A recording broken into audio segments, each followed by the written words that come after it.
తలలు వంచి ప్రార్థన చేసుకుందాం. పరిశుద్ధమైన తండ్రి, జీవాధిపతి నేసానికి వందనాలు, స్తోత్రం నాయన. ఈ మార్చి నెలలో 2వ పరిశుద్ధ దినం కొరకని స్తోత్రం చెల్లిస్తున్నాం. లెంట్ కాలంలో 4వ ఆదివారం కొరకని స్తోత్రం చెల్లిస్తున్నాం. ఉపవాస దినంలోని 25వ దినం కొరకని వందనాలు, స్తోత్రం చెల్లిస్తున్నాం. దేవా, సహాయం చేయండి, కనికరించండి, కృప చూపండి నాయన. నీ కృపలో 25 దినములు కూడా పరిశుద్ధ సన్నిధిలో గడపడానికి నీవు ఇచ్చిన కృప కొరకని స్తోత్రములు. ఈ ఉదయకాలపు వాక్య సందేశం వినుచున్నటువంటి దైవజనులందరి కొరకు, సహోదరుల కొరకు, ఆత్మీయుల కొరకు, సంఘమంతటి కొరకు, అధ్యక్ష మండలిలో ఉన్న దైవజనులందరి కొరకు నీకు వందనాలు చెల్లిస్తున్నాం. దేవా, కనికరించండి, కృప చూపండి. ఈ వాక్య సందేశం ద్వారా మేమందరం కూడా యథార్థంగా ఆరాధించి అనేకులకు విడుదలను ప్రకటించే భాగ్యం మాకు దయచేయమని యేసుక్రీస్తు శక్తిగల నామం బట్టి వేడుకొంచున్నాం తండ్రి, ఆమెన్. ప్రియమైనటువంటి దేవుని బిడ్డలారా, ప్రభువైన యేసుక్రీస్తు నామంలో మీ అందరికి కూడా శుభం తెలియజేస్తున్నాం. ఉపవాస దినాల్లో మరి 3వ ఆదివారం అయిపోయి 4వ ఆదివారంలోకి వచ్చేసాం. దేవుని బిడ్డలారా, మరి ఈరోజు మనం ధ్యానించుకునేటువంటి అంశాన్ని బట్టి దేవునికి వందనాలు తెలియజేద్దాం. ఇక్కడ చెప్పబడినటువంటి ముఖ్యమైనటువంటిది, మొన్న వారం మనం చూసాం కదా, ప్రార్థనలో పట్టుదల అనేటువంటి వాక్యాన్ని మనం చూసాం. పట్టుదలతో కూడిన ప్రార్థన అని చెప్పాం. ఈరోజు మనం చూస్తున్నటువంటి విషయం ఏంటంటే, విడుదల కలుగా చేసేటువంటి యథార్థ ఆరాధన. విడుదలను కలిగించు యథార్థ ఆరాధన. True worship that liberates. విడుదలను కలిగించు యథార్థమైన ఆరాధన, ట్రూ వర్షిప్. ఈ ట్రూ వర్షిప్ అనే మాట వినగానే, యథార్థ ఆరాధన అనే మాట వినగానే మనకు జ్ఞాపకం రావాల్సింది అంటే, యథార్థంగా ఆరాధించువారు అనేటువంటి మాట ఒకటి బైబిల్లో ఉంటుంది కదా. దాని కొరకు ఈరోజు దేవుడు మనకు అనుగ్రహించిన బైబిల్ పాఠాలు మనం చదువుకుందాం. మొదటి బైబిల్ పాఠం వచ్చేసి నిర్గమకాండము 3వ అధ్యాయము 11 నుంచి 18 వరకు. Exodus 3rd chapter verses 11 to 18. కీర్తన గ్రంథం నుంచి 137వ కీర్తన. పత్రిక పాఠంలో అపోస్తల కార్యములు 16వ అధ్యాయము, 25 నుంచి 34 వరకు.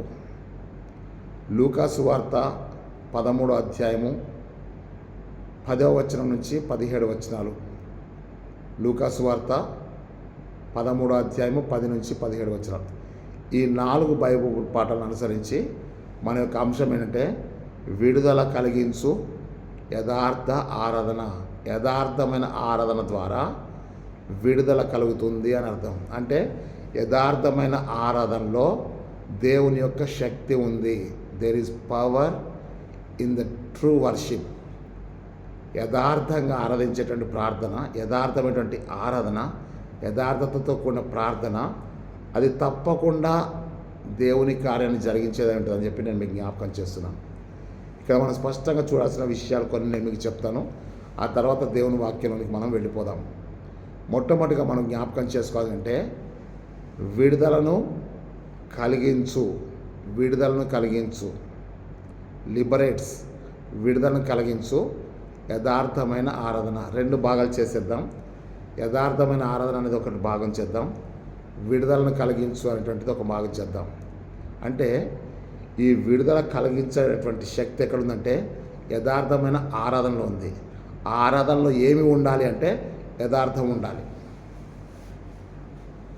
ఆరాధన ఎవరైనా చేస్తారు, కానీ ఆ ఆరాధనలో ఎప్పుడు దేవుని కార్యం జరుగుద్దంటే, యథార్థం ఉన్నప్పుడే.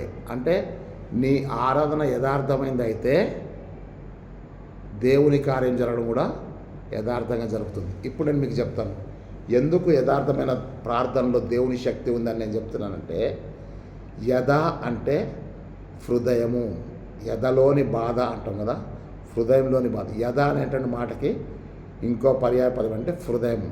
ఈ హృదయం అనేది చాలామంది గుండె అంటారు, కానీ హృదయము అనేది, మనస్సు అనేది, it's not a physical organs. భౌతిక సంబంధమైనటువంటి శరీర అవయవాలు కాదు అని జ్ఞాపకం చేస్తున్నాం. It's a mind, it's a heart. Heart అనగానే గుండె కాదు. హృదయము అనేది, మనస్సు అనేది బైబిల్ ప్రకారంగా అవి భౌతిక సంబంధమైన దేహంలోని అవయవాలు కాదు. కానీ హృదయం ఉంది. హృదయంలో నుంచి ఆలోచనలు వస్తున్నాయి. నేను మీకు ఇంతకుముందు చాలాసార్లు చెప్పాను. హృదయంలో నుంచి వచ్చేటివి ఆలోచనలు. ఆలోచనలు ఎక్కడి నుంచి వస్తాయంటే హృదయం నుంచి వస్తున్నాయి. సామెతలు 16:1. సామెతలు 16:1లో హృదయ ఆలోచనలు మనుషుని వశము, చక్కని ప్రత్యుత్తరం ఇచ్చట యెహోవా కలుగునని ఉంటుంది. రెండో భాగంలో ఏముంటుందంటే మనసు. 139వ కీర్తన 2వ వచనం ఏమంటే, ప్రభువా మాట నా నాలుకకు రాకమునిపే, తలంపు నాకు పుట్టక మునిపే నా మనసు నీవు గ్రహించున్నావు అంటాడు. తలంపు పుట్టక మునిపే నీవు నా మనసును గ్రహించి ఉన్నావు అంటే అర్థం ఏంటంటే, మనసులో నుంచి వచ్చేటివి తలంపులు, హృదయంలో నుంచి వచ్చేటివి ఆలోచనలు. ఈ రెండింటికి తేడా ఏంటి అని అంటే, తలంపు ముందు వచ్చేస్తుంది. ప్రార్థనకి వెళ్ళాలని ఒక తలంపు వస్తుంది. ఎన్ని గంటలకు వెళ్ళాలి, ఎన్ని గంటలకు లేగాలి, ఎన్ని గంటలకు తయారవ్వాలని ఆలోచన వస్తుంటుంది. ప్రియులారా, మనసులో పుట్టే తలంపులకి, హృదయంలో పుట్టే ఆలోచనలకి, కార్యాలకు సంబంధం ఉంది అని చెప్పి జ్ఞాపకం చేస్తున్నాం. అందుకే మార్కు సువార్తలో కానీ ఇంకా వేరే సువార్తలో కానివ్వండి, యేసు వారి హృదయాలోచనలు ఎరిగిన వాడై, యేసు వారి హృదయాలోచన, మీ హృదయంలో ఎందుకు ఇలాగూ ఆలోచించుకొనిచున్నారు అని అంటాడు. నీ పాపములు క్షమించబడనంటే పాపములు క్షమించటకు వీడు ఎవడు అని చెప్పి వారి హృదయంలో ఆలోచన చేసుకుంటే, యేసు వారి హృదయం గ్రహించి మీ హృదయంలో ఎందుకు ఇలాగూ ఆలోచించుకొనిచున్నారు అంటే, హృదయంలో నుంచి వచ్చేటివి ఆలోచనలు, మనసులో నుంచి వచ్చేటివి తలంపులు. ఇప్పుడు యథార్థంగా ఆరాధించటం అంటే మనస్ఫూర్తిగా హృదయపూర్వకంగా ఆరాధించటే యథార్థమైన ఆరాధన. ఓకేనా? ఈ యథార్థమైన ఆరాధనకు ముందుగా మనం జ్ఞాపకం చేసుకోవాల్సిన ముఖ్యమైన వాక్యం ఏంటంటే, కీర్తనలు 18వ కీర్తన 30వ వచనం మనం చూడాలి. దేవుడు యథార్థవంతుడు అని ఉంటుంది అక్కడ. దేవుడు యథార్థవంతుడు. దేవుడు యథార్థవంతుడైనప్పుడు దేవునికి కావాల్సింది కూడా ఏమంటే యథార్థవంతులు కావాలి. ప్రియులారా, సేవకులారా, సహోదరులారా, జ్ఞాపకం చేసుకోండి. దేవుడు యథార్థవంతుడు. కీర్తనలు 18:30. దేవుడు యథార్థవంతుడు. దేవుడే యథార్థవంతుడైతే దేవుడు కోరుకునే వాళ్ళు కూడా యథార్థవంతులనే కోరుకుంటాడు. అందుకే 84వ కీర్తనలో 11వ వచనంలో ఏముంటుందంటే, దేవుడైన యెహోవా సూర్యుడును కేడమునైనాడు, యెహోవా కృపయు ఘనతయు అనుగ్రహించును, యథార్థంగా ప్రవర్తించు వారికి ఆయన ఏ మేలు చేయక మానడు అని అంటాడు. యథార్థంగా ప్రవర్తించు వారికి ఆయన ఏ మేలు చేయక మానడు అంటే తప్పకుండా మేలు చేస్తాడు. యథార్థవంతులకు తప్పకుండా మేలు చేసే దేవుడు యథార్థత లేకపోతే ఏ మేలు కూడా చేయడు. అంటే నీ హృదయంలో యథార్థత ఉంటే నీ నోట్లో నుంచి వచ్చే మాటలో యథార్థం ఉంటుంది. నీ హృదయంలో యథార్థం ఉంటే నీ ఆలోచనలు యథార్థంగా ఉంటాయి. నీ హృదయం యథార్థంగా ఉంటే నువ్వు చేసే ప్రార్థన యథార్థంగా ఉంటుంది. నీ హృదయం యథార్థంగా ఉంటే నువ్వు అర్పించే అర్పణ యథార్థంగా ఉంటుంది. నీ హృదయం యథార్థంగా ఉంటే నువ్వు పాడే పాట యథార్థంగా ఉంటుంది. ఓకే కదా? యథార్థంగా ప్రవర్తించే వారికి ఆయన ఏ మేలు చేయక మానడు, తప్పకుండా మేలు చేస్తాడు. అలాగైతే యథార్థంగా ప్రవర్తించే వారికి మేలు చేసే దేవుడు యథార్థంగా ఆరాధించే వాళ్ళు కూడా తప్పకుండా మేలు చేస్తాడు. ఎవరు యథార్థంగా ఆరాధించగలరంటే ఎవరైతే యథార్థంగా ప్రవర్తిస్తారో వాళ్ళు మాత్రమే యథార్థంగా ఆరాధించగలరు. ఇప్పుడు ఈ యథార్థమైన ఆరాధన గురించి దేవుడు యేసుక్రీస్తు ప్రభు ఏం చెప్పాడో నేను మీకు జ్ఞాపకం చేస్తాను. నేను మీకు ప్రతిసారి కూడా క్రిస్మస్ దినాల్లో నేను మీకు జ్ఞాపకం చేస్తున్నాను. క్రిస్మస్ దినాల్లో తప్పకుండా ఈ 4 ఆరాధన గురించి నేను మీకు జ్ఞాపకం చేస్తున్నా ప్రతి వీడియోలో కూడా క్రిస్మస్ దినాల్లో. ఇప్పుడు మళ్ళీ మీకు జ్ఞాపకం చేస్తున్నా, యథార్థంగా ఆరాధించడానికి ముందుగా బైబిల్ గ్రంథంలో 4 ఆరాధనలు ఉన్నాయి. 4 ఆరాధనలు ఉన్నాయి. అవి యేసు ప్రభు చెప్పినటువంటి మాట ద్వారా వచ్చినటువంటి ఆరాధన. ప్రియులారా, నేను మళ్ళీ మీకు చెప్తాను, దైవ సేవకునిగా నా సొంత మాటల్లో నేను మీకు ప్రసంగం చేయట్లేదు. మీకు చెప్పే ప్రతి ప్రసంగాన్ని వాక్యములో ఆధారంగా నేను మీకు చూపించి నేను ఆరాధనలో వాక్యంలో మీకు సందేశాన్ని ఇస్తున్నాను. కాబట్టి యేసయ్య తాను స్వయంగా చెప్పినటువంటి ఆరాధన విషయం నేను మీకు జ్ఞాపకం చేస్తాను. జనరల్గా మన పుస్తకాలు మనం చదువుతాం ఏంటంటే, ఆరాధన అనే మాటకు పర్యాయపదం ఉంటే మ్రొక్కుట, సాగిలపట, నమస్కరించుట, ఇవన్నీ కూడా ఆరాధనలోని భాగాలే. ఇంకా మీరు జ్ఞాపకం చేసుకుంటే, మనము ఒక ఆరాధన చేసేటప్పుడు మనం ఏం చేస్తామంటే, మొట్టమొదటిగా మనమందరం లేచి తలలు వంచి ప్రార్థన చేసుకొని మన యొక్క ఆరాధనను ప్రారంభించుకుందామంటాం. ఆరాధనలో ప్రార్థన అనేది ప్రారంభ ప్రార్థన ఒక భాగం. మనమందరము దేవుని నామమును స్తుతించుచు 283వ కీర్తన స్తోత్రార్పణ నర్పింతము జప ధూపం వేసి కీర్తింతుమని కీర్తన పాడుచు మన యొక్క ఆరాధనను ప్రారంభించుకుందామంటాం. అవునా? అంటే మన ప్రార్థన ఆరాధనలో ఒక భాగము. మనం పాడే స్తుతి గీతాలు ప్రార్థన ఆరాధనలో ఒక భాగము. మన కన్ఫెషన్ ఆఫ్ సిన్స్, మన పాపములు ఒప్పుకొనుట యథార్థమైన ఆరాధనలో ఒక భాగము. లేఖన భాగములు చదువుట యథార్థ ఆరాధనలో ఒక భాగము. రొట్టె విరుచుట యందు సహవాసమునందు అని ఉంది కదా, అది ఆరాధనలో ఒక భాగము. వాక్యోపదేశం అందించుట ఆరాధనలో ఒక భాగము. విజ్ఞాపన ప్రార్థన చేయుట ఆరాధనలో ఒక భాగము.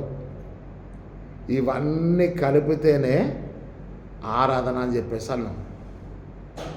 మరి పూజకు ఆరాధనకు తేడా ఏంటి అని అంటే, నాకు 1987వ సంవత్సరంలో నేను డోర్నకల్ కేథీడ్రల్లో అసిస్టెంట్ ప్రెస్బీటర్గా చేస్తున్న దినాల్లో అప్పుడు అక్కడికి మాసిలామణి గారు వచ్చారు. ఏబి మాసిలామణి గారు.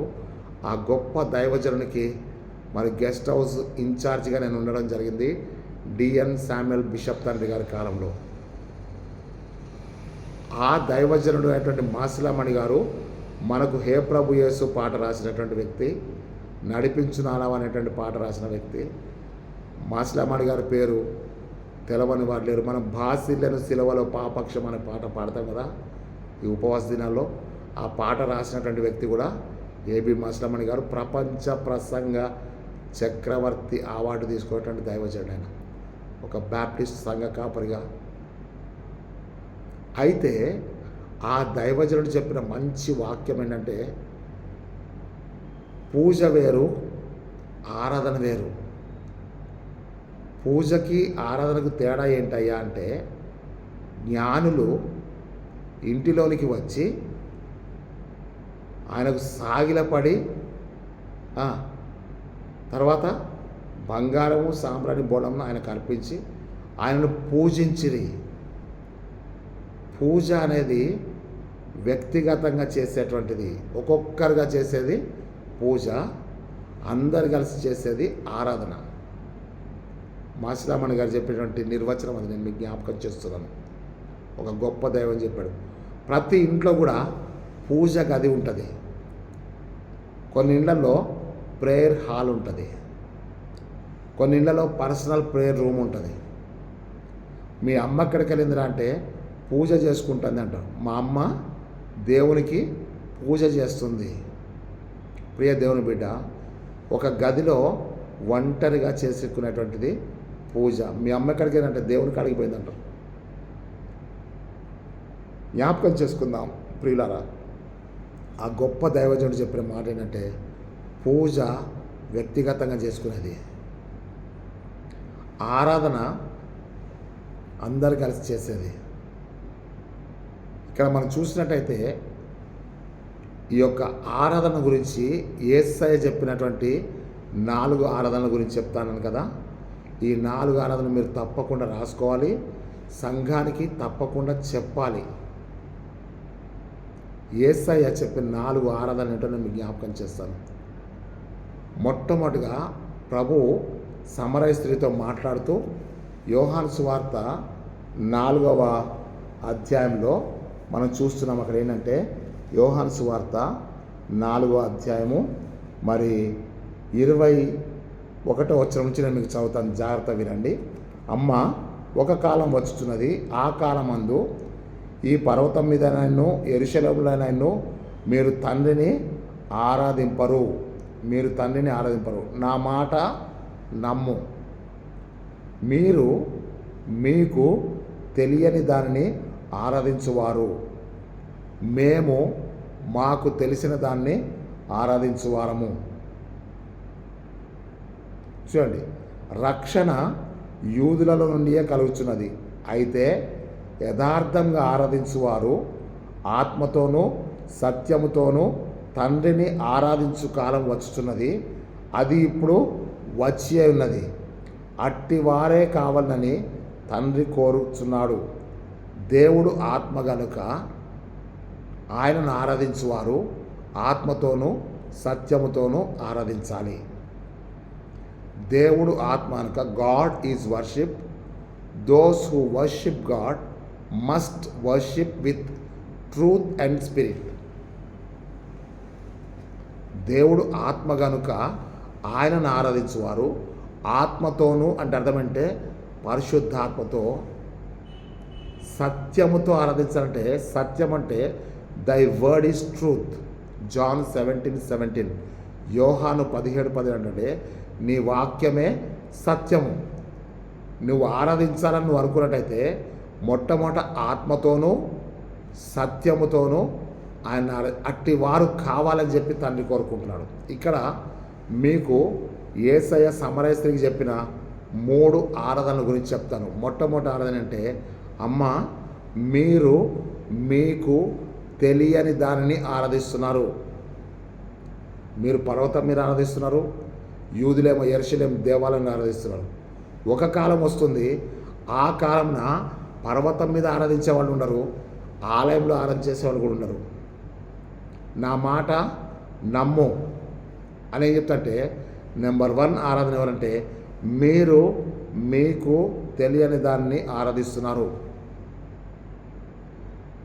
తెలియని దాన్ని ఆరాధించేవాళ్ళు ఈ 2024 కూడా చాలామంది, వేల మంది ఉన్నారు, కోట్ల మంది ఉన్నారు. దేన్నంటే తెలియని దాన్ని ఆరాధించేవారు.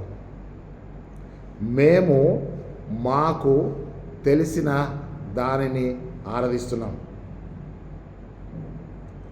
ఏమి తెలుసు వీళ్ళకి అనంటే, యూదులకు ఏం తెలుసు అంటే ధర్మశాస్త్రం తెలుసు, తోరా తెలుసు, ధర్మశాస్త్రంలో ఉన్న ప్రవచనాలు తెలుసు, ధర్మశాస్త్రంలో ఉన్నటువంటి లేఖనములు తెలుసు, ధర్మశాస్త్రంలో దేవుడిచ్చిన వాగ్దానాలు తెలుసు, ధర్మశాస్త్రంలో రాయబడ్డటువంటి సంఘటనలన్నీ కూడా, దేవుడు చేసిన గొప్ప కార్యాలను కూడా వీళ్ళకి తెలుసు. ఎవరికి తెలుసు అంటే యూదులకు బాగా తెలుసు. 10 ఆజ్ఞలు బాగా తెలుసు. అవి ఎట్లా పాటించాలో తెలుసు. అవి పాటించకపోతే ఏమైద్ది అన్నది కూడా తెలుసు. ఇక్కడ మనం చూసినట్టయితే, మీరు మీకు తెలియని దాన్ని ఆరాధిస్తున్నారు, మేము మాకు తెలిసిన దాన్ని ఆరాధిస్తున్నాం. రక్షణ యూదులలో నుండే కలుగుతుంది. మొదటి గుంపు తెలియని దాన్ని ఆరాధించేవారు, మీరు చక్కగా రాసుకోండి. 2వ గుంపు తెలిసిన దాన్ని ఆరాధించేవారు. అయితే ఒక కాలం వస్తుంది, ఆ కాలంలో దేవుణ్ణి ఆరాధించేవారు యథార్థంగా ఆరాధిస్తారు. అక్కడ స్పష్టంగా చెప్పబడిన చూడండి, మీరు మీకు తెలియని దాన్ని ఆరాధిస్తున్నారు, మేము మాకు తెలిసిన దాన్ని ఆరాధిస్తున్నాం. రక్షణ యూదులో నుండియే కలుగుతున్నది. అయితే అంటే అర్థం ఏంటి? మీరు మీకు తెలియని దాన్ని ఆరాధించినప్పటికీ, మేము మాకు తెలిసిన దాన్ని ఆరాధించినప్పటికీ, ఈ 2 గుంపుల కంటే కూడా అతీతమైన ఒక గుంపు వస్తుంది. ఒక జనరేషన్ స్టార్ట్ అయింది. వాళ్ళు అయితే యథార్థంగా ఆరాధించువారు ఆత్మతోనూ సత్యముతోనూ తండ్రిని ఆరాధించు కాలము వచ్చుచున్నది, అది ఇప్పుడు వచ్చే ఉన్నది. ప్రియులారా, మీరు నమ్మండి నమ్మకపోండి, సంఘంలో సేవకుల కంటే కూడా బలంగా ప్రార్థన చేసేటువంటి వాళ్ళని నేను చూశాను. నిర్లక్ష్యంగా ఉన్న సేవకులు చూశాను. వాళ్ళ సంఘంలో పరిశుద్ధాత్మలో ప్రార్థన చేసేటువంటి విశ్వాసులైన సంఘస్థులను నేను చూశాను. ప్రియులారా, ఇక్కడ మళ్ళీ నేను మీకు జ్ఞాపకం చేస్తున్నాను ఏంటంటే, అయితే యథార్థంగా ఆరాధించువారు ఆత్మతోనూ సత్యముతోనూ తండ్రిని ఆరాధించు కాలము వచ్చుచున్నది, అది ఇప్పుడు వచ్చే ఉన్నది. అంతే. ఇది మన జనరేషన్లో వచ్చింది. ప్రియులారా, యేసు ప్రభు చెప్పిన జనరేషన్లోనే స్టార్ట్ అయింది. అది ఇప్పుడు కూడా కొనసాగుతున్నది. నేను మళ్ళీ జ్ఞాపకం చేస్తున్నాను, నేను నా తోటి దైవజనులను నేను ప్రోత్సహిస్తున్నాను. నా సంఘంలో ఉన్నటువంటి ప్రార్థన పడినటువంటి సహోదరి సహోదరులకు నేను కృతజ్ఞతలు ధన్యవాదాలు తెలియజేస్తున్నాను. I salute to all. కారణం ఏంటంటే, పరిశుద్ధాత్మలో ప్రార్థన చేసేవాళ్ళు, యథార్థంగా బ్రతికేవారు, యథార్థంగా వాక్యాన్ని చదివేవారు, యథార్థత కొరకు నిలిచేవాళ్ళు ప్రతి సంఘంలో ఉన్నారు. ప్రియులారా, నా సంఘంలోనే కాదు, ప్రతి సంఘంలో ఉన్నారు. దేవుని కొరకు అట్టి కాలము వచ్చుచున్నది, అది ఇప్పుడు వచ్చే ఉన్నది. ఏం కాలం అదంటే, యథార్థంగా తండ్రిని ఆరాధించు కాలము వచ్చింది. ప్రియులారా, ఒక దైవజనుడు పులిపిట్లోంచి వాక్యం చెప్పేటప్పుడు ఈ అయ్యగారు ఆత్మతో సత్యముతో ఆరాధించే వాక్యం చెప్తున్నాడా, లేకపోతే రాసుకొని వచ్చి ఉన్నది చెప్తున్నాడా, సంఘం గ్రహించగలుగుతుంది. ప్రియులారా, కారణం ఏంటంటే, వారు పరిశుద్ధాత్మలో ప్రార్థన చేయడం నేర్చుకున్నారు. యూదా పత్రిక 21వ వచనం నేను మీకు పోయిన వారం కూడా చెప్పాను. సహోదరులారా, మీరు విశ్వసించు అతి పరిశుద్ధమైన దాని మీద మిమ్ముని మీరు కట్టుకొనుచు పరిశుద్ధాత్మలో ప్రార్థన చేయొచ్చు అనే మాట ఉంటుంది. ఈరోజు దేవుడు మనందరితో చెప్తున్న మాట ఇదే. ప్రియులారా, యేసయ్య సమరయ స్త్రీతో చెప్పిన మాట ఈరోజు దేవుడు మనకు చెప్తాడు. అయితే యథార్థంగా ఆరాధించువారు కదా, ఆత్మతోనూ సత్యముతోనూ ఆరాధిస్తారు. అయితే తండ్రిని ఆరాధించేవారు ఆత్మతో సత్యం. అట్టి కాలం వచ్చేసింది. ప్రియులారా, అట్టి వారు కావాలని తండ్రి కోరుకొనుచున్నాడు. పరలోకపు తండ్రికి కావాల్సిందంటే తెలియని దాన్ని ఆరాధించేవాడు కాదు, తెలిసిన దాన్ని ఆరాధించేవారు అంతకంటే కాదు. మరి తండ్రికి ఇష్టమైన వాళ్ళు ఎవరు అని అంటే, ఆత్మతో సత్యముతో యథార్థంగా ఆరాధించేవారు తండ్రికి కావాలి అని చెప్పి తండ్రి కోరుకొచ్చున్నాడు. అక్కడ తర్వాత చెప్తుంటే, దేవుడు ఆత్మ గనుక, గాడ్ ఈజ్ స్పిరిట్. దేవుడు ఆత్మ గనుక ఆయనను ఆరాధించాలని నువ్వు అనుకున్నట్టయితే ఆత్మతో సత్యముతో ఆరాధించాలని వాక్యం సెలవిస్తుంది. ఇది 3వ ఆరాధన. 4వ భాగం ఏంటంటే, మార్కు సువార్త 7వ అధ్యాయము 7వ వచనంలో ఏముండదంటే, వారు నన్ను పెదవులతో గనపరుస్తారు కానీ వారి హృదయం నాకు దూరంగా ఉంది. వారు మానవులు కల్పించిన పద్ధతులను దైవోపదేశములని చెప్పుచు వ్యర్థంగా నన్ను ఆరాధిస్తున్నారు. 4వ గుంపు ఏంటంటే, వ్యర్థంగా ఆరాధించేవారు. ఈ వ్యర్థంగా ఆరాధించేవారు అందరికంటే ఎక్కువ సంఖ్యలో ఉన్నారు. తెలియని దాన్ని ఆరాధించేవారు కొంత భాగము, తెలిసిన దాన్ని ఆరాధించేవారు కొంత భాగము, యథార్థంగా ఆరాధించేవారు ఇంకొంత భాగము. ఎక్కువ భాగం ఎవరంటే వ్యర్థంగా ఆరాధిస్తున్నారు. మానవులు కల్పించిన పద్ధతులను దైవోపదేశంలను బోధిస్తూ నన్ను వ్యర్థంగా ఆరాధిస్తున్నారు. వారు పెదవులతో గనపరుస్తున్నారు కానీ వారి హృదయం నాకు చాలా దూరంగా ఉందని చెప్తున్నాడు. ప్రియులారా, ఇది స్వయంగా యేసయ్య చెప్పే మాటలు నేను మీకు జ్ఞాపకం చేశాను. మార్కు సువార్త 7వ అధ్యాయం 7వ వచనాన్ని నేను మీకు జ్ఞాపకం చేస్తున్నాను. యోహాను సువార్త 4వ అధ్యాయము 21 నుంచి 24 వచనాలు నేను మీకు జ్ఞాపకం చేస్తున్నాను. ఈరోజు మన అంశానికి ముఖ్యమైనటువంటి పదం ఏంటంటే యథార్థ ఆరాధన. యథార్థ అంటే యథార్థతతో కూడిన ఆరాధన. ఏంటి యథార్థతతో కూడిన ఆరాధన అంటే, వాక్య ప్రకారంగా అయితే యథార్థంగా తండ్రిని ఆరాధించు కాలము వచ్చుచున్నది. యథార్థంగా తండ్రిని ఆరాధిస్తున్నారు. అక్కడ స్పష్టంగా చెప్తుంటే యథార్థంగా ఆరాధించువారు ఆత్మతోనూ సత్యముతోనూ తండ్రిని ఆరాధించు కాలం వచ్చుచున్నది. అది ఇప్పుడు వచ్చే ఉన్నది. అట్టివారు కావాలని తండ్రి కోరుకొనుచున్నాడు. ఎట్టివారు కావాలంటే నన్ను ఆరాధించేవారు యథార్థంగా ఆరాధించాలి. నన్ను ఆరాధించేవారు ఆత్మతో సత్యముతో ఆరాధించాలి. ఇప్పుడు యథార్థమైన ఆరాధన, యథార్థ ఆరాధన, true worship that liberates. True worship అనే దానికి అర్థం ఏంటంటే దేవుణ్ణి ఆరాధించాలని నువ్వు అనుకున్నట్టయితే ఆత్మతో సత్యముతో ఆరాధించాలి. ఆత్మ లేనివాడు, క్రీస్తు ఆత్మ లేనివాడు ఆయన వాడు కాదు అని చెప్పి ప్రభు సెలవిస్తున్నాడు. ఈరోజు దేవుడు నీతో నాతో మాట్లాడుచున్న మాట ఇదే. నువ్వు యథార్థంగా ఆరాధించాలనుకున్నట్టయితే నువ్వు ఆత్మతో సత్యముతో ఆరాధించాలి. ఆత్మతో అనుభవం లేకుండా యథార్థత ఆరాధనలో ఉండదు. ఆరాధనలో యథార్థత ఉండాలి అంటే నువ్వు పరిశుద్ధాత్మతో అనుభవం కలిగి ఉండాలి. ఈరోజు విడుదల కలిగించు యథార్థ ఆరాధన.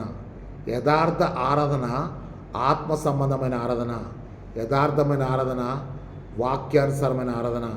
యథార్థమైన ఆరాధన తండ్రి కోరుకూర్చున్న ఆరాధన. ఈ తండ్రి కోరుకొచ్చున్న ఆరాధన నువ్వు ఎప్పుడైతే చేస్తావో తండ్రి యొక్క కార్యాలు సంఘంలో జరుగుతాయి. దేవుడే ఆత్మ గనుక దేవుని ఆరాధించువారు ఆత్మతో సత్యముతో ఆరాధించినప్పుడు దేవుని కార్యాలు తప్పకుండా సంఘంలో జరుగుతవి. అంతే. కొంతకాలం క్రితం కాచనపల్లి అనే గ్రామం నుంచి ఒక రక్త పెంజర్ పాము గరిచినటువంటి ఒక ఆయన్ని గవర్నమెంట్ ఆసుపత్రికి తీసుకొచ్చారు. ఇక్కడ అందరూ కూడా ఉపవాస ప్రార్థన చేస్తున్నారు. ఆయన పూర్తిగా చచ్చిపోయే పరిస్థితికి వచ్చేసింది. అంతే, లిటరల్గా చచ్చిపోయే పరిస్థితి వచ్చింది. ప్రార్థన జరుగుతుంది. ఇక్కడ ప్రార్థన వాక్యము ప్రార్థన అనేది కూడా ఆరాధనలో ఒక భాగం అని జ్ఞాపకం చేసుకుందాం. పాటలు పాడటం, కీర్తనలు పాడటం ఆరాధనలో ఒక భాగం. స్తుతి ఆరాధన ఉంది. ఆరాధనలో బైబిల్ పాటలు చదివే ఒక భాగం ఉంది. సాగిల పడ్డం అనేది ఒక భాగము. పశ్చాత్తాపడడం కూడా యథార్థంగా ఆరాధించే ఆరాధనలో ఒక భాగం అని జ్ఞాపకం చేస్తాం. సంఘం అంతా కూడా బలంగా ప్రార్థన చేసింది. సేవకులు బలంగా ప్రార్థన చేశారు. డాక్టర్ గారు వాళ్ళు చచ్చిపోతారని చెప్పి సర్టిఫికెట్ ఇస్తే కూడా దేవుడు ఆ బిడ్డను సంపూర్ణంగా స్వస్థపరిచాడు. ఈరోజు నేను మీకేం చెప్తా అంటే యథార్థతో కూడిన ఆరాధన ఎక్కడైతే వాక్యానుసారంగా పరిశుద్ధాత్మలో జరుగుతుందో అక్కడ విడుదల తప్పకుండా కలుగుతుంది. ఆ వ్యక్తికి దేవుడు ఏం చేశాడంటే విడుదలను కలిగించాడు. యథార్థమైన ఆరాధన ద్వారా విడుదలను కలిగించాడు. మీరు స్పష్టంగా చూడండి. 4 ఆరాధన చెప్తున్నాను. తెలియని దాన్ని ఆరాధించేవారు, తెలిసిన దాన్ని ఆరాధించేవారు, యథార్థంగా ఆరాధించేవారు, వ్యర్థంగా ఆరాధించేవారు. ఓకే కదా, మీకు స్పష్టంగా అర్థమైంది కదా. ఈ యథార్థంగా ఆరాధించే 3వ గుంపు ద్వారా మాత్రమే అద్భుతాలు, మహత్కార్యాలు, దేవుని మహిమ కార్యాలు జరుగుతాయని చెప్పి జ్ఞాపకం చేస్తున్నాను. ఇప్పుడు మీకు చెప్తానంటే ఆరాధనలో యథార్థత లేకపోతే ఏ విడుదల కూడా జరగదు అని చెప్పి జ్ఞాపకం చేస్తున్నాను. దయచేసి 7 పాయింట్లు మీరు రాసుకున్నట్లయితే నేను మీకు ఈ వాక్య సందేశాన్ని ముగిస్తాను. మొట్టమొదటిగా నేనేం చెప్తానంటే పాత నిబంధన గ్రంథంలో ఒక 4 విడుదల కార్యక్రమాల గురించి నేను మీకు జ్ఞాపకం చేస్తాను. తర్వాత క్రొత్త నిబంధనలో ఒక 3 విషయాలు నేను మీతో మాట్లాడి ముగిస్తాను. ఒకసారి మనం చూద్దాం. మొట్టమొదటిగా మనము ఈరోజు చదివినటువంటి మొదటి బైబిల్ పాఠంలో మనం చూస్తున్నాం. ఈ మొదటి బైబిల్ పాఠంలో అక్కడ ఏం జరుగుతుందంటే ఇశ్రాయేళ్ల యొక్క విమోచన కొరకు ఏం జరిగిందంటే దేవుడు మోషేను ఏర్పరచుకున్నాడు. ఈ ఇశ్రాయేలీలు దేవునికి మొర పెడుతున్నారు. ఆ 3వ అధ్యాయం 7వ వచనం చెప్తుంటే వారి మొరలు నాకు వినబడ్డాయి, వారి కన్నీటిని నేను చూశాను, వారిని బాధ పెట్టేటువంటి వారి విధానం కూడా నేను చూశాను. నేను విడిపించుటకు వారి మధ్యకు దిగి వచ్చానని చెప్తున్నాడు. ఈరోజు ఎన్నో గీతములు పాడి ఎన్నో స్తుతి ఆరాధన చేసినటువంటి వారు అదే 137వ కీర్తన చెప్తాడు, ఇదిగో మనం బబులోన్లో ఉన్నప్పుడు వారు సియోను గీతములు పాడమని చెప్పి మనల్ని కోరి మనల్ని బట్టి వాళ్ళు సంతోషిస్తున్నప్పుడు మనం చాలా బాధపడ్డాం కదా. అందుకనే ఇంగ్లీష్లో by the reverse of Babylon అనేటువంటి ఒక ఇంగ్లీష్ బోనియం సాంగ్ ఉంటుంది ఒకటి ప్రియులారా. అక్కడ నేను మీకు జ్ఞాపకం చేస్తుంటే ఇశ్రాయేలీలు ఐగుప్తులో బానిసలుగా ఉన్నప్పుడు వారు దేవుని స్తుతించారు ప్రియులారా. ఇశ్రాయేలీలు బబులోను చెరలో ఉన్నప్పుడు వారి సంతోషం కొరకు వీరు పాడలేదు, కానీ స్తుతి ఆరాధన అనేది ప్రతి యూదునికి వారి జీవితంలో ఒక భాగం ప్రియులారా. ఇశ్రాయేలు మొర పెట్టారు, ఆ మొర యథార్థమైనదైంది, ఆ మొర ఎదలో నుంచి వచ్చింది. కాబట్టి యథార్థమైన ఆరాధనలో వారికి ఏం జరిగిందంటే విడుదల కలిగింది. ఎక్కడి నుంచి విడుదల కలిగిందంటే ఐగుప్తు చెర నుంచి, ఐగుప్తు బానిస జీవితం నుంచి, ఐగుప్తుల యొక్క బంధకాల నుంచి దేవుడు వారికి విడుదల కలిగజేశాడు. కాబట్టి మొదటిది నేనేం చెప్తా అంటే ఫస్ట్ పాయింట్ మీరు రాసుకోండి. ఏం రాస్తంటే బానిసత్వం నుండి విడుదలను కలిగించు యథార్థమైన ఆరాధన. బానిసత్వం నుంచి విడుదల కలిగించు యథార్థ ఆరాధన. ఇది నిర్గమకాండము 3వ అధ్యాయము 11-18 వచనాలు మనం చూస్తున్నాం. ఆ విడుదల ఎక్కడ జరిగిందంటే నిర్గమకాండం 12వ అధ్యాయము 40 వచనంలో జరిగింది ప్రియులారా. అది మీరు ఆ రెఫరెన్స్ కూడా రాసుకోవాల్సిందే మనం చేస్తున్నాం.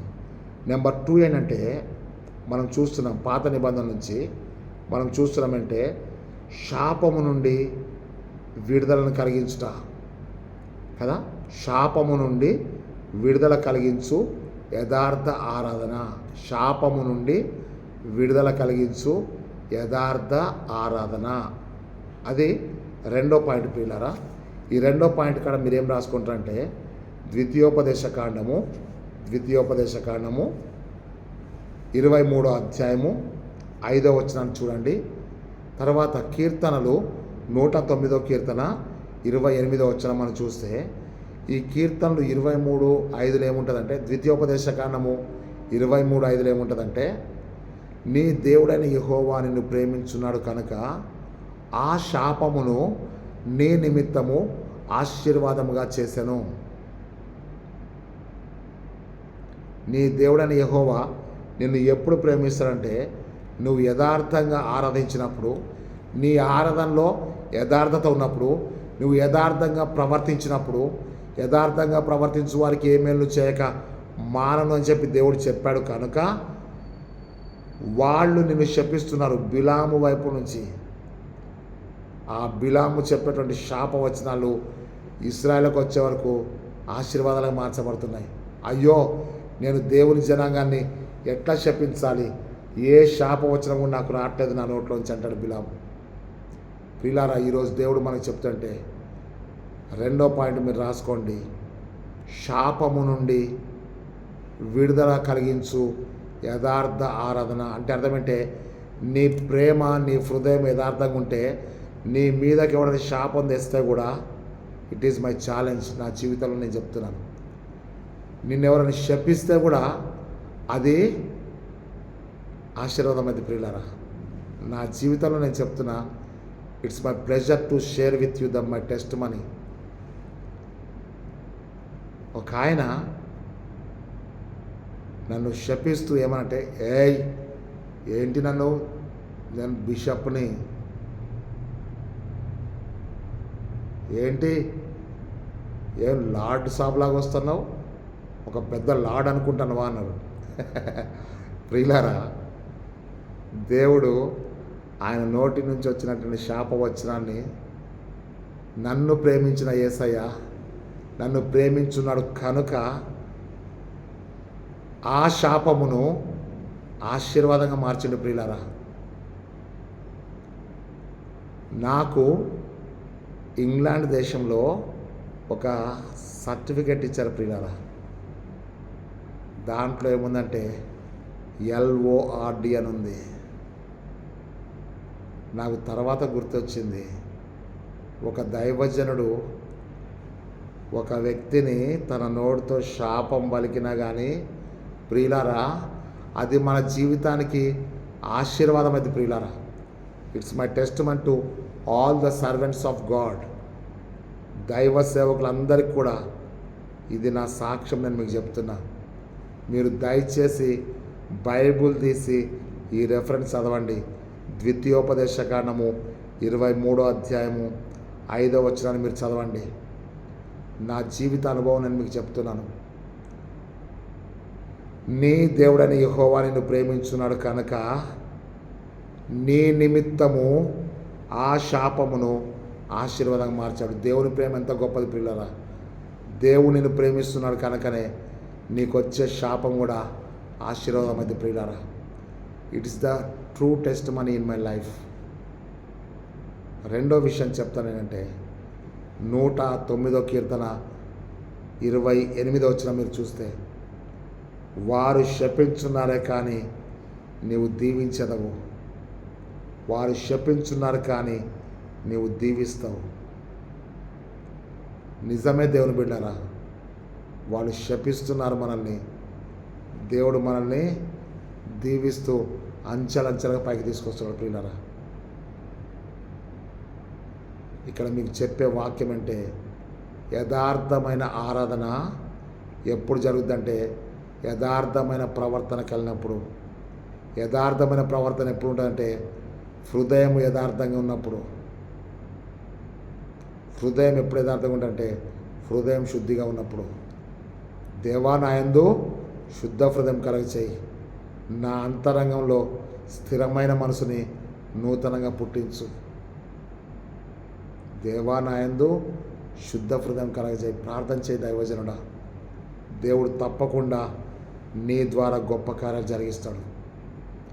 నిన్ను ప్రేమించే యేసయ్య నీ కొరకు శాపాన్ని ఆశీర్వాదంగా చేశాడు, చేస్తున్నాడు ప్రియులారా. This is the true testimony in my life. ఎంత ప్రేమగల దేవుడు ఆలోచించండి. నెంబర్ 3 నేను మీకు జ్ఞాపకం చేస్తున్నాను. నెంబర్ 3 మనం చూసినట్టయితే అక్కడ మనం చూస్తున్నాం, జాగ్రత్త చూడండి, శత్రువుల నుండి విడుదలను కలిగించు యథార్థ ఆరాధన. శత్రువుల చేతిలో నుండి విడుదలనిచ్చు లేదా విడుదల కలిగించు యథార్థ ఆరాధన.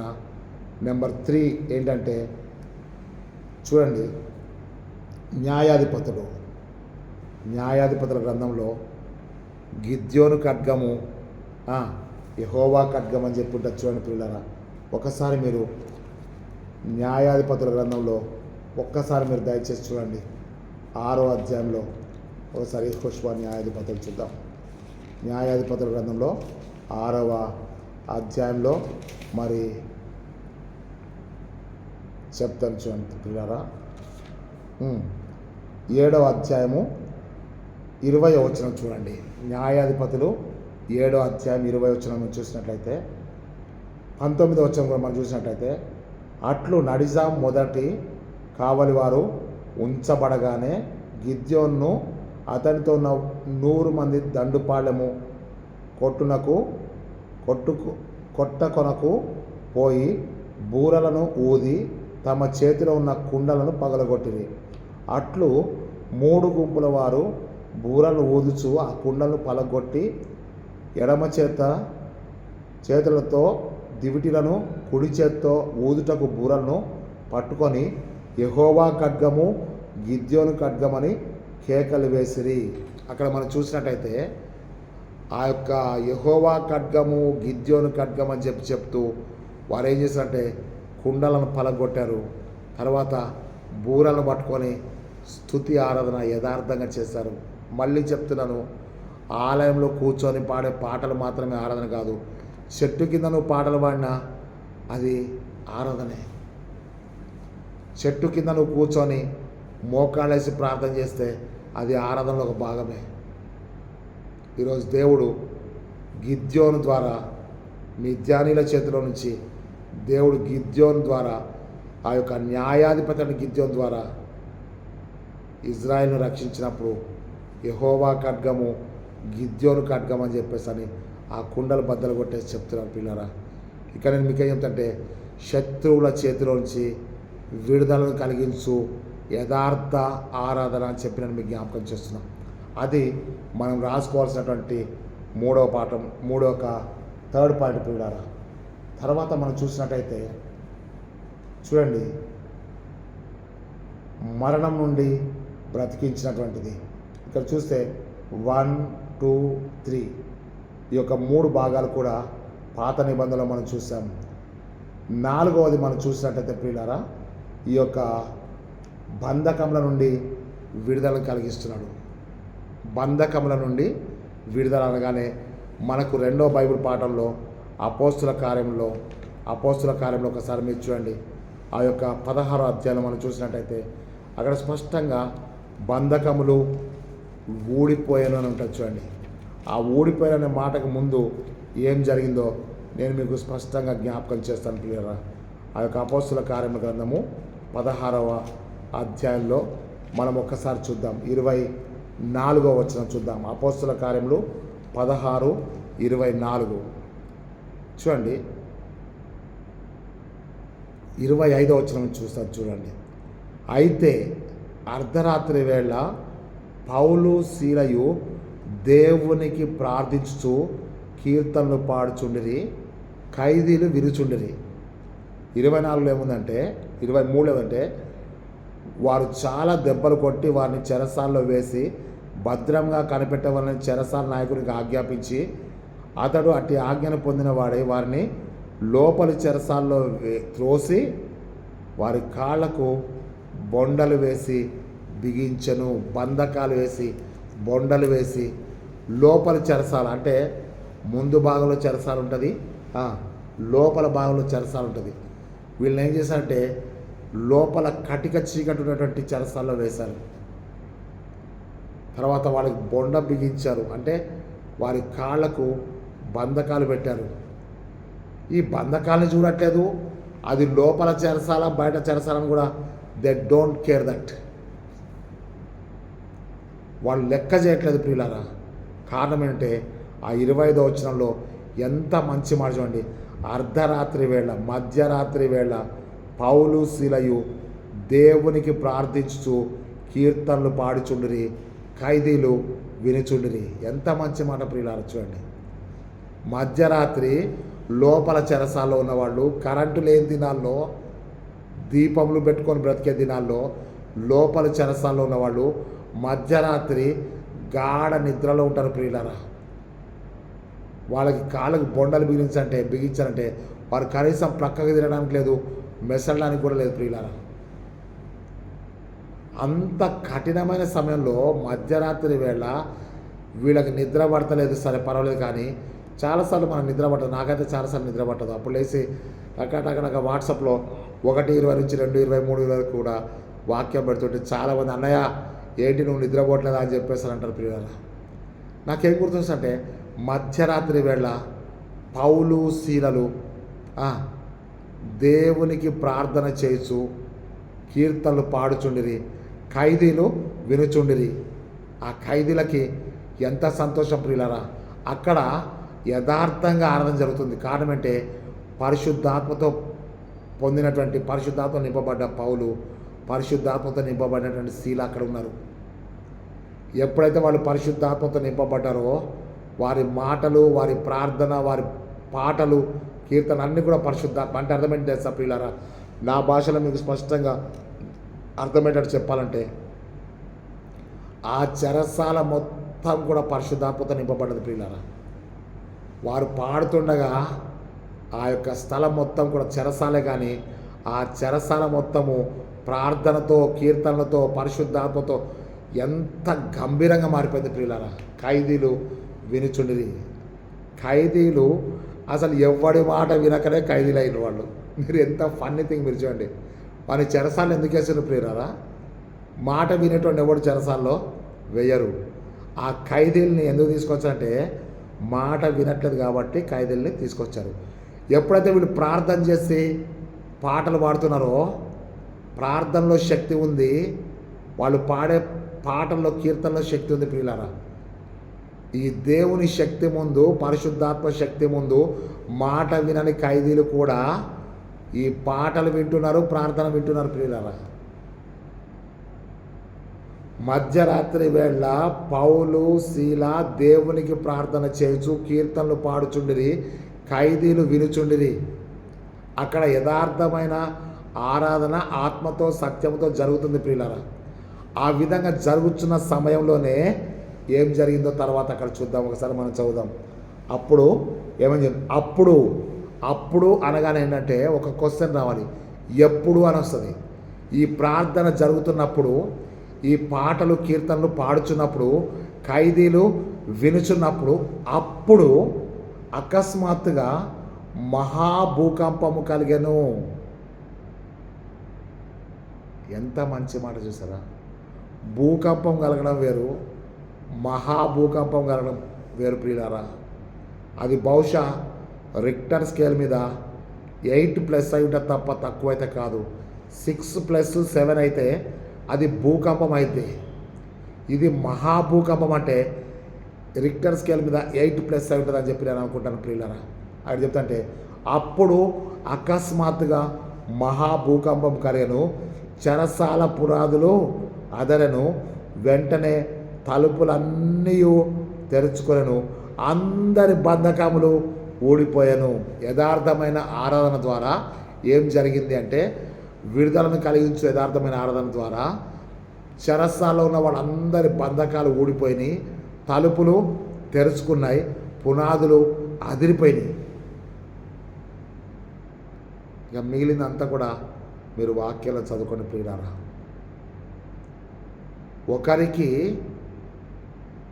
బంధకాల నుంచి విడుదల కలిగింది, విడుదలను కలిగించు యథార్థమైన ఆరాధన అని చెప్పి, మరి ఒకరికి రెండవ భాగంలో ఏం జరిగిందంటే, చనిపోతున్నటువంటి చెరసాల నాయకుడు, చంపుకుందాము పొడుచుకుందామని చెప్పి అనుకునేటువంటి చెరసాల నాయకుడు రక్షించబడ్డాడు ప్రియులారా. అది ఇంకా గొప్పది.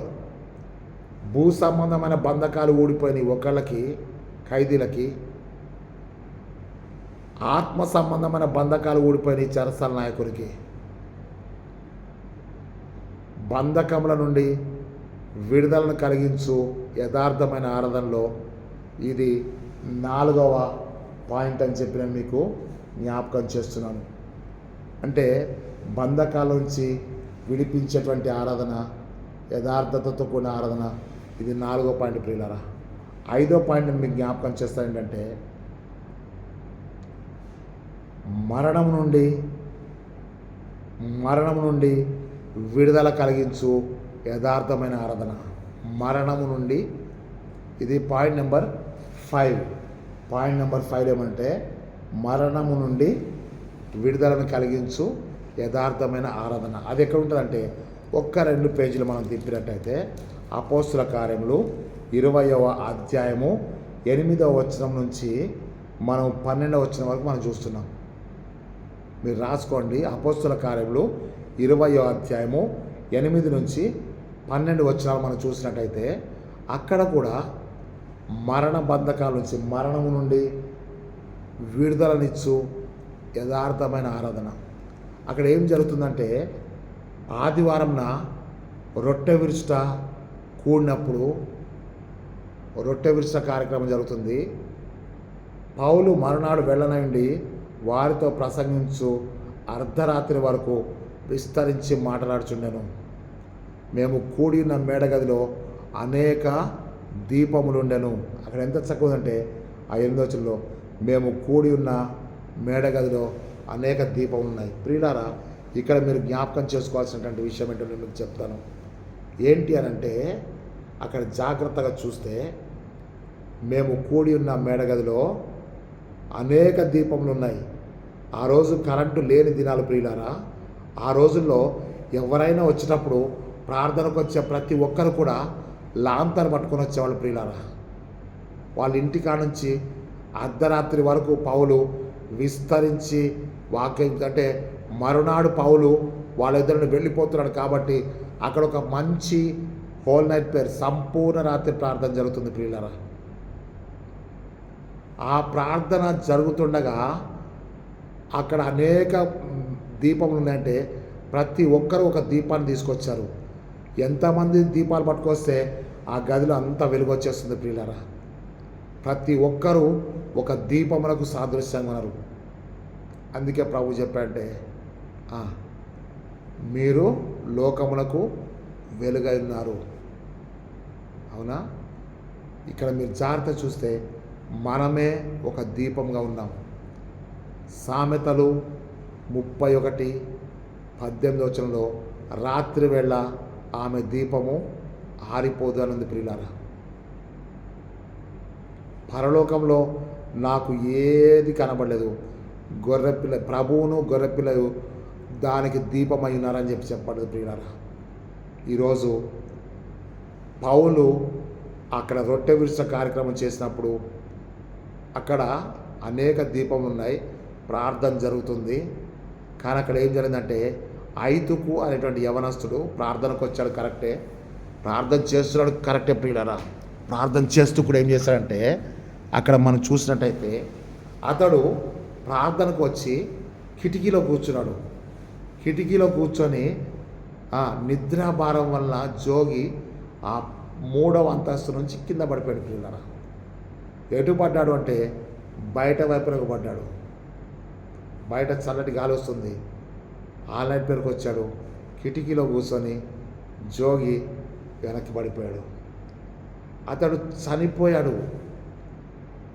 పౌలు క్రిందకు వచ్చి అతని కొరకు ప్రార్థించి అతని ప్రాణం అతనిలో ఉన్నదని చెప్పి అతన్ని చనిపోయిన వాడిని బ్రతికిచ్చి మళ్ళీ పైకి తీసుకొచ్చాడు ప్రియులారా.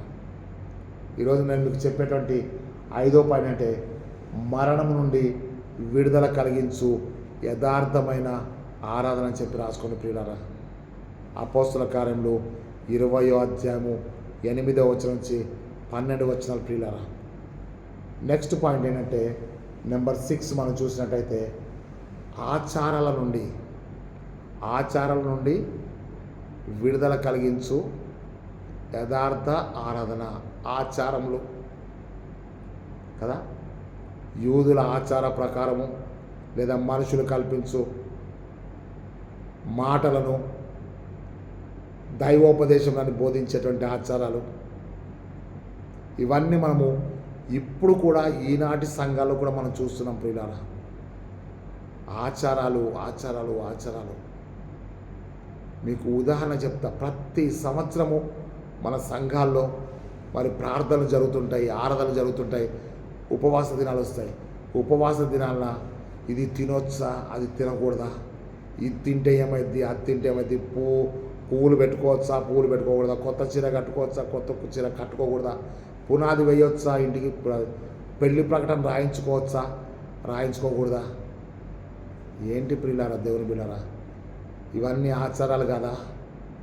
ఆచారాల నుండి విడుదలను కలిగించు యథార్థ ఆరాధన ఎక్కడ ఉంది అనంటే అపోస్తుల కార్యములు ఒకసారి మీరు చూడండి 2వ అధ్యాయము, అపోస్తుల కార్యములు 2వ అధ్యాయము 38వ వచనం. అక్కడ నేను మీకు చెప్తా చూడండి. అపోస్తుల కార్యములు 2వ అధ్యాయము 40వ వచనం చెప్తా పిల్లారా. 40వ వచనంలో ఏముందంటే ఇంకను అనేక విధమైన మాటలతో సాక్ష్యం ఇచ్చి మీరు మూర్ఖులకు కదా, మూర్ఖులకు అంటే ఫుట్వర్స్ ఉంది, వంకర జీవితం జీవించేవారు. మీరు మూర్ఖులకు ఈ తరం వారికి వేరై ఉండి రక్షణ పొందుడి అని హెచ్చరించను. అంటే వంకర జీవితం, మూర్ఖులకు ఈ తరం వారికి వేరై మీరు రక్షణ పొందాలి. దేవుని యొక్క కార్యం ఎప్పుడు జరుగుద్దంటే యథార్థమైన ఆరాధన వచ్చినప్పుడు మూర్ఖులైన ఈ తరం వారి నుంచి ఆటోమేటిక్గా మనకు విడుదల కలుగుతుంది పిల్లలు. వేరవ్వడం అంటే అర్థమంటే విడుదల పొందడం, వేరగుట విడుదల పొందడం. విడుదల పొందితేనే మనం వేరవుతాం. మోయాబు నుంచి వేరైతేనే తప్ప రూతు బెత్లెహేంలో చేరలేదు ప్రియులారా. ఆమె బెత్లెహేంలో చేరాలంటే మోయాబు మూర్ఖతరానికి వేరైపోయి ఆమె బెత్లెహేంలోకి వచ్చేసింది ప్రియులారా.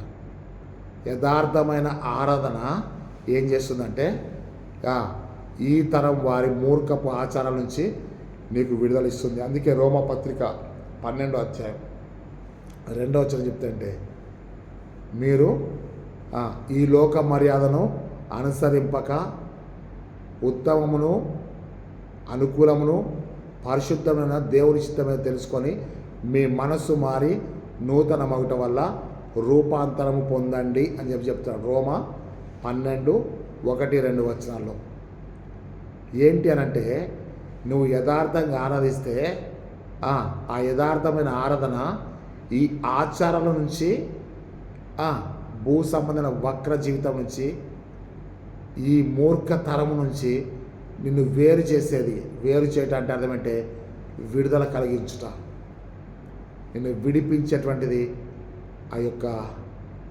యథార్థమైన ఆరాధన అని చెప్పి నేను మీకు జ్ఞాపకం చేస్తాను.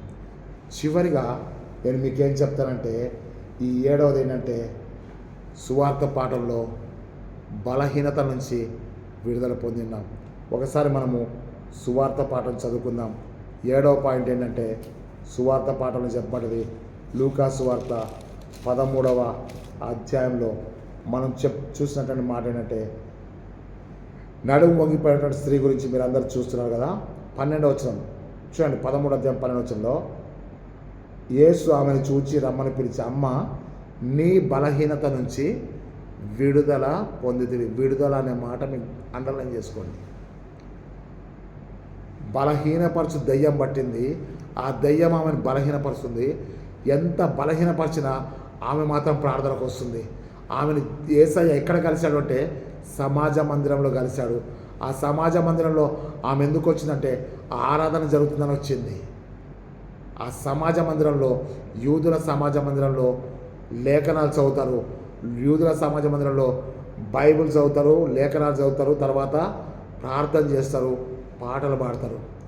ఇక్కడ అదే చెప్తాడంటే, అమ్మ నీ బలహీనత నుండి విడుదల పొందినావని యేసు ఆమెతో చెప్పాను. యథార్థమైన ఆరాధన బలహీనతల నుండి, దురాత్మ శక్తుల నుండి విడిపించున్నది అని చెప్పి మీరు జ్ఞాపకం చేసుకోవాలి.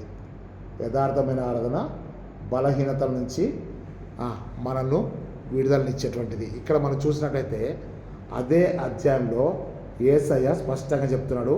16వ వచనంలో, ఇదిగో 18 ఏండ్ల నుండి సాతాను బంధించిన అబ్రహాము కుమార్తె అయినటువంటి ఈమెను విశ్రాంతి దినమందు ఈ కట్ల నుంచి విడిపింప తగదా. 18 సంవత్సరాల నుంచి ప్రార్థనకు వస్తుంది ఆమె. 18 సంవత్సరాల నుంచి ఆరాధన చేస్తుంది. 18 సంవత్సరాల నుంచి ఆమె గుడికి వస్తూ బలహీనపరచు దయ్యాన్ని కూడా పట్టుకొని వచ్చింది. అదేం చేస్తుంది? ఈమెని బలహీనపరుస్తుంది. ఆమె ఏం చేస్తుందంటే ఆ బలహీనమైన దయ్యాన్ని పట్టుకొని గుడికి వస్తుంది. ఎన్ని సంవత్సరాల నుంచి వస్తుంది తెలుసా? 18 సంవత్సరాల నుంచి వస్తుంది. ప్రియులారా, ఆ వాక్యం చదివినప్పుడు నేను చాలా నవ్వుకున్నా. ఇప్పుడు దెయ్యం మొండిదా, ఆ స్త్రీ మొండిదా? ఆ స్త్రీని ఆమె వదిలిపెడతలేదు. ఆ స్త్రీని ఆ బలహీనపరచు దయ్యం వదిలిపెడతలేదు. ఈ బలహీనపరచు దయ్యాన్ని ఆమె కూడా వదిలిపెడతలేదు. అరే, యేసు ప్రభు వచ్చిన ఆరాధనలో సమాజ మందిరంలో ఎదురుగా వచ్చి కూర్చుంది. ఆమె ఎవరంటే బలహీనపరచు దయ్యం పట్టినటువంటి స్త్రీ. 18 సంవత్సరాల నుంచి గుడికి వస్తుంది. 18 సంవత్సరాల నుంచి ప్రార్థన చేస్తుంది. మరి ఆమె ఎన్నిసార్లు పాస్టేట్ కమిటీ మెంబర్గా ఉందో, ఎన్నిసార్లు శ్రీరామత్రి సెక్రటరీగా ఉందో నాకు తెలియదు. కానీ ప్రియులారా, ఈ రోజులైతే అవన్నీ వాళ్ళకే వస్తాయి అంతే. 18 సంవత్సరాల నుంచి సాతాను చేత బంధించబడిన అబ్రహాము కుమార్తె ఎవరంటే విశ్వాసి. విశ్వాసులకు తండ్రి అబ్రహాం అయితే ఈ బిడ్డ విశ్వాసురాలు. ఈ విశ్వాసురాలు ఎంత విశ్వాసురాలు అంటే ఆమెకు బలహీనపరిచి దయ్యం పడితే ఆ దయ్యాన్ని కూడా ప్రార్థనకి పట్టుకొచ్చింది. నేను చాలా చాలా సంతోషపడ్డాను. ప్రియులారా, మనకి ఏదన్నా బలహీనత వస్తే ద ఫస్ట్ పాయింట్ ఏంటంటే I am unable to attend the prayer today. ఈరోజు నేను ప్రార్థనకి రాలేకపోతున్నాను. కారణం ఏంటంటే నాకు పొద్దున తలకి గుమ్మం తగిలింది ఒకళ్ళు, నాకెందుకో కడుపులో నొప్పి వేస్తుంది, అందుకే గుడికి రాలేదు. నాకు చెవుపోటు వచ్చింది, గుడికి రాలేదు. ఇవన్నీ ఏంటంటే బలహీనపరచు దెయ్యం బట్టి వాళ్ళు చేసే పనులు ఇవన్నీ. కానీ ఈమె ఎంత అంటే ఈమె బలహీనపరచు దెయ్యం పట్టిన కానీ అబ్రహాం కుమార్తె 18 సంవత్సరాలకి బంధకాల నుంచి విడుదల పొందింది. ప్రియులారా, ఈరోజు దేవుడు నీకు నాకు చెప్తుంటే ఒకసారి 7 పాయింట్లు నేను మీకు జ్ఞాపకం చేస్తాను. మొట్టమొదటి పాయింట్ ఏంటంటే బానిసత్వం నుంచి విడుదల. రెండో పాయింట్ అంటే శాపము నుండి విడుదల. మూడో పాయింట్ ఏంటంటే శత్రువుల యొక్క బంధకాల నుంచి విడుదల, గిద్యోను గురించి. ఆ తర్వాత ఆచారాల నుంచి విడుదల. ఆ తర్వాత మరణము నుండి విడుదల. ఆ తర్వాత బలహీనతల నుంచి విడుదల కలిగించు యథార్థమైన ఆరాధన గురించి తలలు వంచి ప్రార్థన చేసుకుందాం. పరిశుద్ధుడైన తండ్రి, జీవాధిపతైన యేసయ్య స్తోత్రం. నాయనా, 7 విషయాలు నీవు మాతో పంచుకున్నందుకని స్తోత్రం దేవా. ఈ వాక్యాన్ని ప్రతి ఒక్కరు విని వారి పేపరు, పెన్ను, డైరీ తీసుకొని మంచి వాక్య సందేశాన్ని సిద్ధపరచుకొని ఈ శ్రమల దినాల్లో మా జీవితంలో దాచి ఉంచిన ప్రతి దీవెనకు మమ్మల్ని పాత్రలు చేసి మేము ఎక్కడికి వెళ్ళను ప్రభువా, పౌలు శీలల వలె దేవునికి ప్రార్థిస్తూ కీర్తనలు పాడే బిడ్డలుగా మమ్మల్ని మలచి నీ మహిమ కొరకు వాడుకోనండి. ఈ వాక్యం విన్న ప్రతి దైవజనుడు మరి ఒక దైవజనుడికి షేర్ చేసే భాగ్యం దయచేయండి, మంచి మనసు దయచేయండి. అనేకులు ఈ వాక్యాన్ని నేర్చుకొని నీ యందు విశ్వాసమందు బలపడి నీ ముఖకాంతిలో వారి రహస్య పాపములు ఒప్పుకొని పరిశుద్ధాత్మ పూర్ణై యథార్థంగా ఆత్మతో సత్యముతో ఆరాధించి ఈ లోక బంధకాల నుంచి విడుదల పొందే కృపా భాగ్యం దయచేయమని యేసుక్రీస్తు శక్తిగల నామమును బట్టి వేడుకొంచున్నాం తండ్రి, ఆమెన్. మన ప్రియ ప్రభువైన యేసుక్రీస్తు కృపయు, తండ్రి అయిన దేవుని ప్రేమయు, పరిశుద్ధాత్మ యొక్క సహవాసము, సకల దీవెనలు ఇప్పుడు సదాకాలం మనందరికీ తోడే నడిపించునుగాక. Amen, amen, amen. దేవుడు మనందరినీ దీవించునుగాక. దేవుడు తన ముఖకాంతి మన మీద ప్రకాశింపచేయునుగాక. తన యొక్క మహిమలోనికి మనందరినీ చేర్చుకొనుగాక. ప్రియులారా, 9553831316 అనే నెంబర్కి ఫోన్ చేయండి. ఈరోజు ఆలస్యమైంది, మీరు నన్ను అర్థం చేసుకుంటున్నారు, మీకు వందనాలు తెలియజేస్తున్నాను. నా వంతుగా నా కొరకు ప్రార్థన చేయండి. నా వంతుగా నేను ప్రభు మహిమలో మీ కొరకు, మనందరి కొరకు ప్రార్థన చేస్తున్నాను. దయచేసి ఈ వాక్యాన్ని షేర్ చేయండి. షేర్ చేయడమే కాదు, వాళ్ళకి మళ్ళీ ఒకసారి చెప్పండి, అక్కడ బెల్ బటన్ నొక్కమని చెప్పండి, సబ్స్క్రైబ్ చేయండి. ప్రియులారా, దేవుడు డైరెక్ట్గా మీతో మాట్లాడడానికి తన కృప మనందరికీ దయచేయునుగాక. దేవుని నామమునకు మహిమ కలుగునుగాక. Amen, amen, amen.